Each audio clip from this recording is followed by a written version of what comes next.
강의 이름은 기온이라. 부스 온 땅을 불렀고 셋째 강의 이름은 히데델이라. 아수르 동쪽으로 흘렀으며 넷째 강은 유브라데다. 여호와 하나님이 그 사람을 이끌어 에덴 동산에 두어 그것을 경작하며 지키게 하시고, 여호와 하나님이 그 사람에게 명하여 이르시되 동산 각종 나무의 열매는 내가 이루어 먹되 선악을 알게 하는 나무의 열매는 먹지 말라. 내가 먹는 날에는 반드시 죽으리라 하시니라. 아멘. 아멘. 오늘은 창세기 2장 8절에서 17절 말씀으로 참된 순종이라는 제목으로 우리가 말씀을 전하기를 원합니다. 하나님께서 모든 사람을 하나님이 창조하셨죠. 그런데 아직 많은 사람들이 이 사실을 모르고 우상에 빠져서 우상에 절하고 우상을 숭배합니다. 중국 다음으로 인구가 많은 나라가 인도인데, 인도에는 카스트 제도라는 엄격한 신분 제도가 있어서 많은 사람들이 천민으로 살며 존중받지 못하는 그런 인습이 인도에는 자리 잡고 있습니다. 그런 이 암흑의 땅에 하나님의 빛을 밝힌 인물이 바로 윌리엄 캐리라고 하는 선교사님이 계셨습니다. 1700년대, 1800년대 그때 살아계신 윌리엄 캐리라고 하는 선교사님이 계셨어요. 인도 선교 개척자 윌리엄 캐리는 영국의 시골 동로에서 구두방을 하던 그런 분인데 신앙이 너무나 두터운 좋은 분이었어요. 그래서 그는 그렇게 구두방 수선 일을 노동을 하면서도 한편으로는 어떻게 하면 복음을 잘 전할 수 있을까 그렇게 고민하면서 열심히 독학을 해가지고 라틴어, 그리스어, 프랑스어, 독일어, 히브리어까지 배웠습니다. 그의 마음속에 늘 뭐가 있었냐면 전도에 대한 불탄이 있었어요. 전도에 대한 열정이 있었어요. 그리고 그 마음속엔 큰 대망이 있었는데, 그래서 그 작업장 벽에는 뭐라고 써왔냐면은 하나님으로부터 위대한 일을 기대하라, 하나님을 위해서 위대한 일을 시도하라, 크게 써놓고 밤낮으로 이것을 바라보며 기도하는 거예요. 하나님으로부터 위대한 일을 기대하라, 하나님을 위해서 위대한 일을 시도하라. 그것을 벽에 써놓고 밤낮으로 바라보면서 마음에 다짐을 합니다. 그런데 그 나라에 얼마 후에 외국 선교회가 그 나라에 조직이 됐어요. 그래서 그는 드디어서 하나님을 위해서 큰 일, 위대한 일을 계획하고 실행을 합니다. 인도 선교에 몸바치기 위해서 집안을 정리해서 그는 인도로 떠났습니다. 인도에 상륙한 다음에 선교 후원이 여의치 않아서 그는 스스로 자활할 수 있는 그 자활의 길을 열어서 선교하는 등 너무나 많은 고생을 겪었습니다. 그러나 그는 그럼에도 불구하고 하나님의 뜻을 저버리지 않고 복음 전도자의 길을 묵묵히 걸면서 인도 사회의 수많은 부조리들을 개선하는 데 앞장을 섰습니다. 그 중에 하나는 뭐냐면 인도 종교 경전들을 연구해서 인도에는 어린 아이를 희생 제물로 바치는 나쁜 그런 관습이 있었고, 과부들이 부당하게 죽임을 당하는 그런 나쁜 관습들이 있었는데, 그 종교 경전들을 잘 연구하고 해석해서 그 전통들을 폐하는 데 앞장을 섰어요. 그리고 좋은 전통을 이렇게 개선시키는 데 앞장을 섰습니다. 이렇게 윌리엄 캐리는 끊임없이 하나님으로부터 위대한 일을 기대하고 위대한 일을 시도하는, 이렇게 함으로써 인도 선교의 기초를 닦았던 사람입니다. 아직도 인도의 기독교 비율은 낮지만 인도 곳곳에는 하나님의 성품을 따라서 그 하나님의 창조 질서를 회복하기 위해서 헌신했던 하나님의 청직이 윌리엄 캐리의 흔적들이 곳곳에 남아 있습니다. 오늘 하나님은 인간을 통해서 세상을 통치하기를 원하시고, 인간을 통해서 세상을 다스리기를 원하시고, 그 말은 인간을 하나님의 청지기로 삼으셨다는 말입니다. 하나님이 청지기 된 인간에게 당부하신 말씀이 무엇인가? 15절 말씀에 그렇게 말합니다. 여호와 하나님이 그 사람을 이끌어 에덴 동산에 두어 그것들을 경작하며 지키게 하시고, 이렇게 말씀하고 있습니다. 인간에게 에덴 동산을 경작하고 지키라고 하셨습니다. 그것을 경작하고 지키라는 말은 무슨 말이냐면 하나님의 창조 질서를 유지하라는 그런 말입니다. 하나님의 창조 질서를 유지하라. 하나님이 창조 질서를 유지하는 삶의 모습은 어떤 것입니까? 세상을 보호하고 생명을 사랑하고 그들과 함께하는 것입니다. 하나님이 만드신 그 선하신 좋았더라 했던 그 세상, 그것을 여러분 창조 질서를 그렇게 유지하는 것은 세상을 보호하는 거예요. 생명을 사랑하는 거예요. 그들과 함께하는 거예요. 근데 현대인들은 어떻습니까? 창조 질서에 반하는 길을 걷죠. 다 해집고 부시고 파헤치고 자기의 욕심을 내서 그렇게 하잖아요. 하나님의 성품을 쫓아서 세상을 아름답게 관리하고 다스림으로써 하나님이 지금 이 세상을 통치하고 계신다. 그 하나님의 통치가 나타나도록 하라는 거예요. 이것이 인간에게 주신 사명이에요. 그것을 잘 감당할 때 그 선하신 하나님의 형상이 세상에 온전히 드러나는 거예요. 이런 창조 명령은 오늘날에도 유효합니다. 그리고 순종해야 될 하나님의 명령인 거예요. 창세기 때만 그런 것이 아니라 오늘도 이 명령은 우리한테 유효한 명령이라는 거예요. 2장 16절에 보니까 하나님이 인간에게 세상을 다스리고 경작하라고 그렇게 말씀하시면서 창조 질서를 지키면서 그렇게 관리하라고 말씀하시면서 인간에게 임의로 할 수 있는 것을 하나님이 주셨습니다. 16절에 보니까 여호와 하나님이 그 사람에게 명하여 이르시되 동산 각종 나무 열매는 네가 임의로 먹되 임의로 먹되 뭐 자유롭게 먹으라는 거예요. 마음대로 먹으라는 거예요. 동산 각종 나무 열매 먹는 것은 네가 마음대로 임의로 할 수 있었다는 거예요. 하나님은 마치 건물 관리인처럼 인간을 그렇게 삼으신 것이 아니라 에덴 동산의 관리인이나 경비원처럼 그렇게 만든 것이 아니라는 거예요. 에덴 동산의 관리인이나 경비원처럼 그렇게 관리하고 경작하라 그렇게 했다면 그것은 뭡니까? 하나님의 종에 불과한 거예요. 근데 우리를 하나님의 형상으로 만드셨다고 했어요. 하나님의 형상으로 만드셨다는 말은 무슨 말입니까? 자녀로서의 가지는 역할과 특권을 우리한테 주셨다는 거예요. 자녀로서의 역할과 권리를 우리한테 주셨다는 말이에요. 그러므로 에덴 동산을 지키라, 에덴 동산을 경작하라, 이 말은 뭐예요? 누리라는 거예요. 내가 하나님의 자녀로서 너에게 사명을 주고 권리를 주는데 마음껏 누려라, 그런 말입니다. 그러므로 하나님이 주시는 이 지키라는 사명은 특권과 같은 사명이에요. 사명은 사명인데 거기에 뭐예요? 그것을 누릴 수 있는 특권도 같이 주시는 특권이 있는 사명인 거예요. 그러므로 우리가 감사하게 이 말씀에 순종해야 될 이유가 바로 여기 있는 거예요. 우리를 종처럼 관리인처럼 부리는 것이 아니라 경작하고 다스려라, 지켜라, 그 말은 뭡니까? 네가 잘 하나님의 창조 질서 따라서 아름답게 하나님의 성품이 나타나고 아름답게 관리하고 보호하는데 그러나 너는 그 속에서 누려라, 권리를 누려라, 그렇게 말씀하고 있는 것입니다. 자, 하나님이 첫사람 아담에게 세상을 만드셔 놓고 아담에게 뭘 주셨냐면 자유의지를 주셨어요. 의지. 네가 마음대로 할 수 있는 의지, 자유의지를 주셨다는 거예요. 그래서 임의로 네 마음대로 각종 열매를 먹으라는 것은 자유롭게 누려라. 너에게 준 그 의지로 말미암아 먹을 수도 있고 안 먹을 수도 있는, 이렇게 자유롭게 누려라, 이런 말입니다. 그러므로 에덴 동산의 모든 것을 누릴 수 있는 권한을 그에게 준 거예요. 마음대로 먹을 수 있는 권한을 그에게 준 거예요. 근데 하나님이 특별히 17절에 보니까 다 먹는데 무엇을 하지 말라고 그랬냐 하면 선악을 알게 하는 나무의 열매는 먹지 말아라. 네가 먹는 날에는 반드시 죽으리라. 이렇게 말씀하시죠. 다 에덴 동산에 있는 모든 것은 네 마음대로 먹을 수 있는데 단 하나 선악을 알게 하는 나무의 열매는 먹지 말아라. 이렇게 말씀하셨습니다. 여러분, 선악을 알게 하는 나무만 죄하고는 에덴 동산의 모든 열매는 네가 마음대로 먹고 누릴 수 있다고 하시는 거예요. 그렇다면 여러분, 누릴 수 있는 것이 많을까요? 금지된 것이 많을까요? 여러분, 비교할 수 없이 압도적으로 누릴 수 있는 것이 많아요. 하나님은 인간에게 선택권을 주신 거예요. 하나님은 왜 인간에게 선택할 수 있는 이 의지, 선택할 수 있는 자유를 주셨을까요?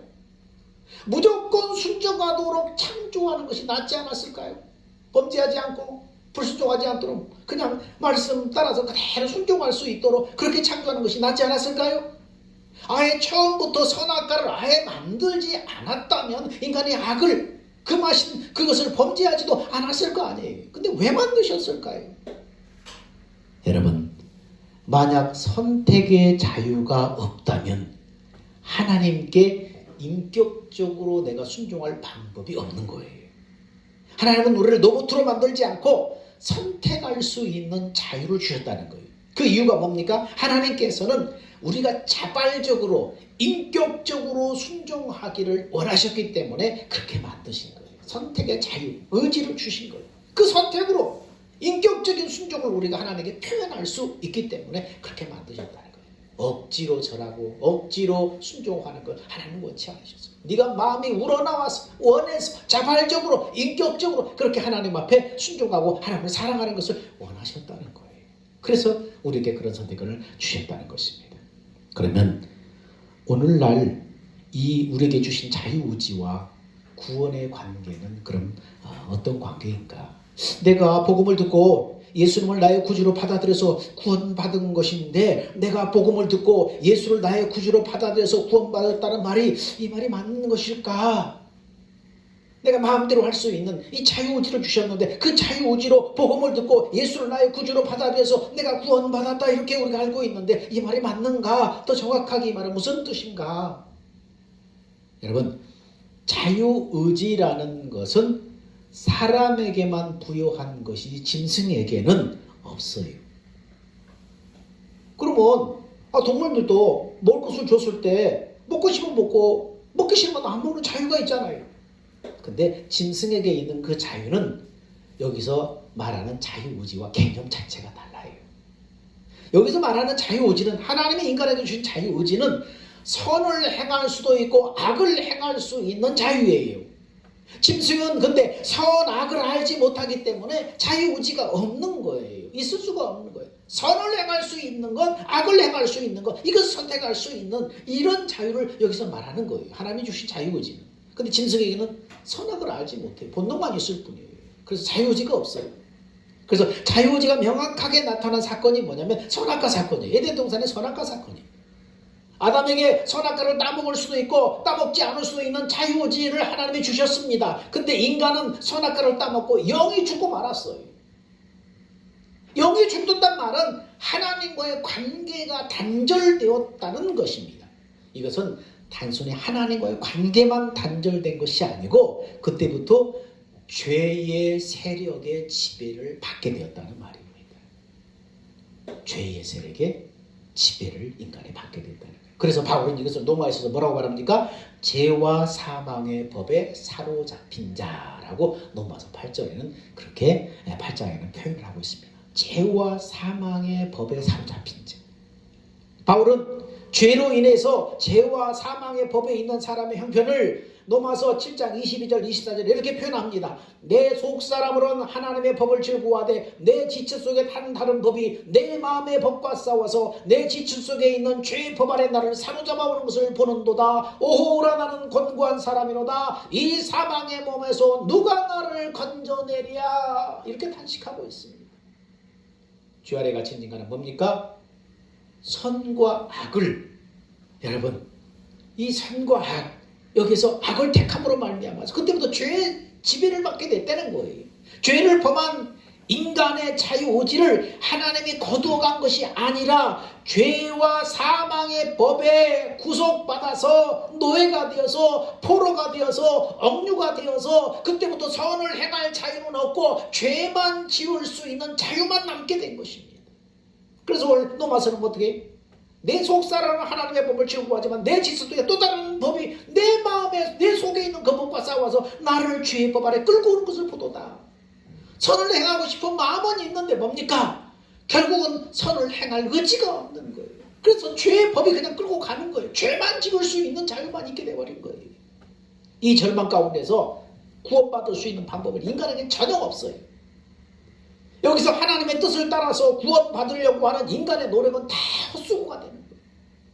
그래서 오호라 나는 권고한 사람이로다. 이 사망의 몸에서 누가 나를 건져내랴. 이렇게 바울의 절규로서 이것이 증명되는 거예요. 인간에게는 이 사망의 몸에서 건질 아무런 소망이 없는 거예요. 이 절망의 상태에서 구원받을 수 있는 유일한 길이 바로 믿음입니다. 근데 이 믿음은 내 자유의지로 선택해서 믿는 그런 성질의 것이 아니에요. 내가 듣고 내가 믿어서 이건 내 의지가 들어가는, 내가 선택하는 그런 성질의 믿음이 아니에요. 왜냐하면 성경은 뭐라고 말합니까? 나한테서 나오는 믿음은 나를 구원할 힘이 없다고 말씀하고 있어요. 내가 아무리 믿어도 믿습니다 해도 죄와 사망의 법은 끄떡도 하지 않아요. 다만 하나님께서 선물로 주신 그 믿음만이 나를 구원한다는 거예요. 그래서 에베소서 2장 8절에 뭐라고 말합니까? 너희가 그 은혜를 인하여 믿음으로 말미암아 구원을 얻었나니 이것이 너희에게서 난 것이 아니요 하나님의 선물이라. 이때 믿음은 동사가 아니에요. 내가 뭔가 믿어야지 해서 움직이는 그런 동사가 아니에요. 그냥 명사예요, 명사. 이 믿음은 내가 믿는 것이 아니고 하나님께서 마련해서 나한테 선물로 주시는 믿음이에요. 내가 의지적으로 믿어야지 해서 믿는 믿음이 아니라는 거예요. 우리가 예수 믿을 때 복음을 듣고 내가 예수님을 영접하고 기도를 혼자 드리면서 내가 예수 믿어야지. 몇 번이고 그렇게 시도를 젊을 때 그렇게 해봤어요. 근데도 불구하고 끊임없이 계속했던 마음속에는 뭐가 있어요? 이 불안감이 있는 거예요. 확신이 없는 거예요. 내가 구원받았다는 확신이 없고 죽으면 지옥 갈 수밖에 없다는 그 불안감이 계속 있는 거예요. 이 불안과 의심이 계속 있는 거예요. 그걸 떠나지 않아요. 그래서 여러 방법을 다 해봤어요. CCC 사연을 가지고 혼자 기도해보고 혼자 믿습니다 해봐도 이 구원의 확신이 나한테는 없는 거예요. 그런데 어느 날 어느 순간 그렇게 고민하면서 기도하면서 그렇게 막 몸부림치는데 어느 순간부터 내가 믿어야지 하는 그 믿음으로 믿었을 때는 늘 의심이 있고 확신이 없고 불안하고 죽으면 지옥 갈 것 같은 그런 불안감이 있었는데 어느 날부터인가 언제부터인지 모르는데 어느 순간부터 뭡니까? 믿어지는 거예요.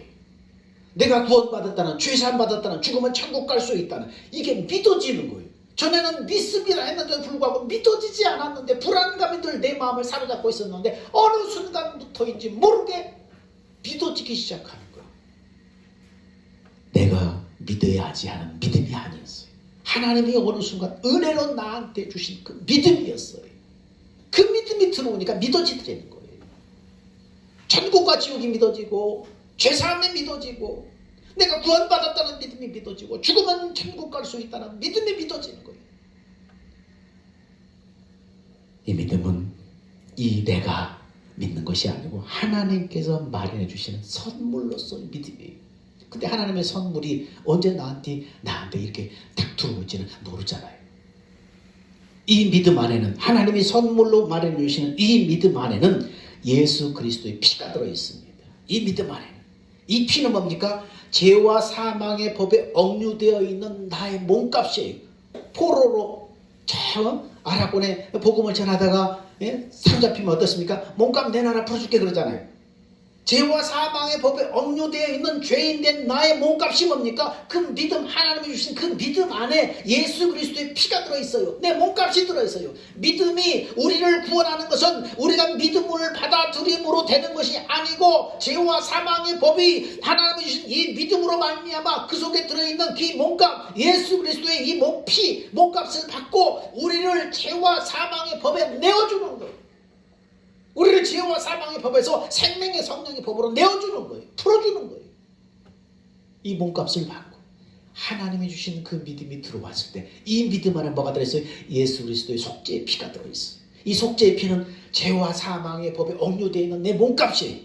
이 믿음이 들어와서 그 믿음을 딱 믿으니까 어떻습니까? 죄와 사망의 법이 이 몸값을 받고 우리를 어디다 내줘요? 생명의 성령의 법에다 우리를 내줘버리는 거예요. 이때부터 우리는 뭡니까? 완전한 자유의지를 회복하는 거예요. 선을 행할 수 있는 의지, 또 악을 행할 수 있는 의지, 선택할 수 있는 의지, 이 자유의지가 회복이 되는 거예요. 이제는 뭡니까? 전에는 선을 행하고 싶어도 행할 수 있는 능력 자체가 없어. 이게 죽어버리고 악을 행할 수 있는, 죄만 지을 수 있는 이 자유만 있었어요. 마음은 원인데 안 되는 거예요. 그러니까 전에는 죄인이었을 때는, 믿음이 오기 전에는, 믿음이 나한테 들어오기 전에는. 근데 믿음이 들어와서 죄와 사망의 법에게 내 예수 그리스도의 피로 몸값을 지불하고 나니까 이제는 자유의지가 회복돼서 선을 행하고 싶은 마음, 그 마음을 따라 선택하면 선을 행하게 되는 거예요. 전에는 행하고 싶어도 행할 수가 없었어요. 이제는 뭡니까? 선과 악의 사이에서 하나님 회복해 주신 자유의지로 말미암아 이제는 선을 내 의지로 딱 택해서 행할 수가 있게 된 거예요. 저는 행할 수 없었는데. 그래서 믿음으로 구원받은 사람은 하나님 회복해 주신 자유의지로 예수를 닮아가는 생활을 이루어 나가서 최종적으로는 영화롭게 되는 거예요. 그래서 로마서 8장 3절에는 육신을 따르는 자는 육신의 일을, 영을 따르는 자는 영의 일을 생각하나니. 전에는 육신의 일, 성령의 일 두 가지 선택의 기로에서 마음으로는 성령의 일을 따르고 싶었는데 할 수 있는 자유가 없었어요. 결국은 유혹을 받아서 육신의 일을 따를 수밖에 없어요. 근데 이래 로마서는 뭐라고 말해? 육신을 따르는 자는 육신의 일을, 성령의 일을 따르는 자는 성령의 일을 생각하나니 육신의 생각은 사망이요 성령의 생각은 생명과 평안이니라. 너희가 무엇을 선택하느냐에 따라서 사망으로 갈 것이냐 생명과 평안으로 갈 것이냐 그렇게 된다는 거예요. 할 수 없는 것이 아니라 여기는 뭡니까? 이제 회복된 그 자유의지를 가지고 네가 육신의 생각을 따라갈 것이냐 영의 생각을 따라갈 것이냐 네가 선택하라는 거예요. 그 선택의 결과가 너한테 주어진다는 거예요. 너희가 육신대로 살면 반드시 죽을 것이로되 영으로서 몸의 행실을 죽이면 살리니 하나님의 영으로 인도받는 그 사람이 하나님의 아들이라. 회복된 자유의지를 성령의 생각을 쫓아서 순종할 때 예수님의 형상을 우리가 닮아가는 거예요. 그렇게 이 땅에서 예수 형상을 닮다가 육신을 벗는 날 영화로의 영광 속에 들어가는 것입니다. 이제 예수 믿는 우리에게 선과 악을 선택할 수 있는 자유의지가 회복됐어요. 그 자유의지로 육신의 생각과 성령의 생각에 그 선택의 기로에서 성령의 생각을 선택해서 행동해야 한다는 것입니다. 그러나 우리를 만드신 하나님의 뜻대로 살지 않고 육신의 생각을 쫓아 살 때는 하나님께서 창조하신 본래의 목적을 잃어버리고 나중에는 심판대 앞에 서게 되는 것입니다. 여러분, 기차에게 있어서 자유란 뭐예요? 자유는 어디에서 보장되는 거예요? 철로를 달리는 것이 기차에게 있어서 자유예요. 자동차에게 있어서 고속도로는 뭐예요? 누림이에요, 누림. 마음껏 달릴 수 있는 누림이에요, 누림. 근데 기차가 철로를 벗어나는 것을, 자동차가 도로를 이탈하는 것을 자유입니까? 이건 자유가 아니에요. 불행이에요. 이건 재앙이에요. 인간의 자유는 하나님의 통치 질서 아래 있을 때, 하나님의 통치 아래 있을 때 가장 자유롭고 가장 안전한 것입니다. 하나님의 창조 질서 아래, 하나님의 다스림 속에 있을 때 우리는 가장 안전하고 가장 자유로운 것입니다. 불행한 우리 인생, 인간에게 하나님, 우리 이제 예수 믿고 구원받은 우리는 하나님의 창조 질서 아래서 회복된 자유를 가지고 예수 닮아가는 그런 삶을 살 수 있게 된 것입니다. 다시 한번 말씀을 정리합니다. 우리는 하나님의 청지기입니다. 하나님의 통치가 나타나도록 하나님의 창조 질서를 잘 지켜나가야 됩니다. 하나님의 성품을 쫓아서 이 세상을 아름답게 관리하고 다스리는 것, 생명을 사랑하고 자연을 아름답게 관리하고 그들과 함께하는 것, 이것이 하나님의 창조 질서를 지켜나가는 것입니다. 하나님 인간에게 자유의지를 주심으로 자유롭게 누릴 수 있는 권한을 우리한테 주셨어요. 로봇으로 만들지 않았어요. 인격으로 만드셨어요. 그래서 자유를 주신, 자유롭게 우리가 행동할 수 있는 의지를 주셨다는 것입니다. 그런데 순종과 교만을 선택할 수 있는 우리에게 이 자유의지가 있는데, 하나님은 인격적으로 순종, 인격적으로 자발적으로 하나님 앞에 순종을 원하셔서 인간에게 이런 선택의 자유를 주셨어요. 하나님이 정말로 원하는 것은 내가 자원함으로, 내가 자발적으로, 인격적으로 하나님을 사랑하고 하나님께 순종하는 것을 받으시는 것입니다. 자유와 구원의 관계는 어떤 것입니까? 아담의 범죄를 모든 사람은 선을 행할 자유는 없고 죄만 지을 수 있는 자유만 남게 된 것입니다. 이 절망의 상태에서 구원받은 유일한 길은 하나님이 마련해 주시는 그 믿음이 와야 돼요. 이 믿음 안에는 뭐가 들어있다고요? 예수 그리스도의 피가 들어있어요. 이 피는 죄와 사망의 법에 묶여있는 우리의 몸값입니다. 믿음이 우리 안에 올 때에 이미 우리를 구원하는 것은 죄와 사망의 법이 이 몸값을 받고 우리를 생명의 성령의 법에다 내어주는 것입니다. 이때 우리는 선악을 택할 수 있는 완전한 자유의지를 회복하는 것입니다. 이 자유의지를 가지고 하나님은 즐겨 순종하기를 원해요. 성령의 생각에 순종하기를 원해요. 육신의 생각을 따라갈 때는 심판대 앞에 서는 거예요. 성령의 생각을 따라서 하나님 앞에 즐겨 순종하기를 원하시는 거예요. 그래서 우리가 날마다 예수 형상으로 빚어져 가기를 원하는 거예요. 사랑하는 여러분, 회복된 자유의지로 날마다 내가 죽고 내 안에 계신 주님을 바라봄으로 주님이 주시는 그 믿음으로 육신의 생각을 따르지 않고 성령의 생각을 따라 닮아가는 순종함으로 예수 닮아가는 여러분이 다 되시기를 주의 이름으로 축원드립니다. 기도합니다. 사랑과 은혜가 풍성하신 아버지 하나님, 은혜를 감사합니다. 죄 아래 팔려서 소망 없는 우리, 선을 행할 마음은 있지만 행할 수 있는 자유가 없어서 죄를 먹고 마시고 죄 가운데 살아갔던 우리, 영원한 진노의 형벌이 예비되었던 우리 인생에게 하나님 예수 그리스도를 보내서 십자가 대속의 피를 흘리게 하시고 그 예수 그리스도의 그 핏값을 하나님이 주신 그 믿음 안에다 넣어서 우리한테 주셨습니다. 하나님의 믿음이 우리 안에 올 때에 우리는 죄와 사망의 법에서 벗어나고 생명의 성령의 법의 적용을 받게 됩니다. 회복된 자유, 예수 믿고 하나님이 구속된 이 자유의지를 하나님께서 해방시켜 주셨사오니 이 자유를 가지고 죄 짓는 데 쓰지 않게 하시고 불순종한 데 쓰지 않게 하시고 육신을 쳐서 복종시킴으로 성령의 생각에 순종해서 날마다 예수님의 형상을 닮아가는 사람들이 다 되게 하여 주시옵소서. 그래서 하나님의 이 땅에서 하나님의 기쁨이 되게 하여 주옵소서. 우리의 생명 되신 예수님의 이름으로 기도하옵나이다. 아멘. 다시 기립합시다. 주님 다시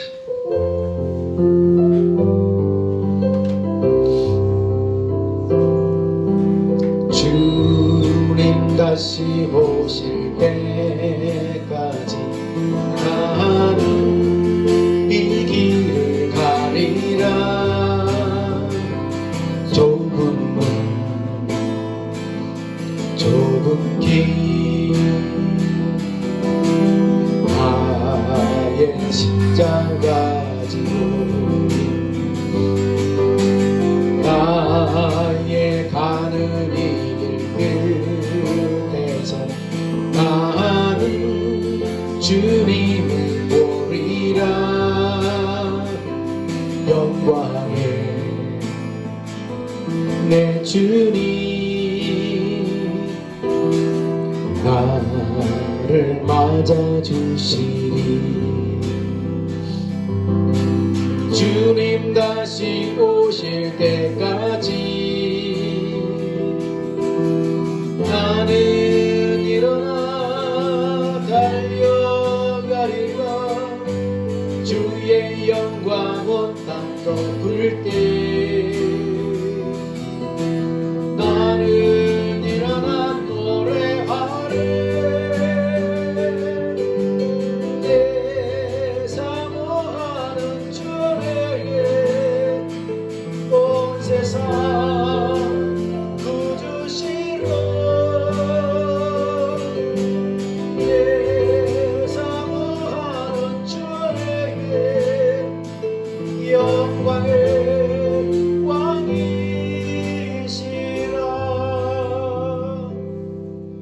이제는 우리 주 예수 그리스도의 은혜와 독생자를 우리에게 보내주신 하나님의 만극하신 사랑과 우리 안에 내주하시고 교통하시고 말씀하시고 인도하시는 성령님의 은혜가 예수 믿고 회복된 자유의지로 육신의 생각을 따르지 않고 성령의 생각을 따라감으로 하나님의 형상으로 날마다 빚어지기를 원하는 사랑하는 성도들의 믿음의 결단 위에 이제로부터 영원 무궁토록 함께 있을지어다. 아멘.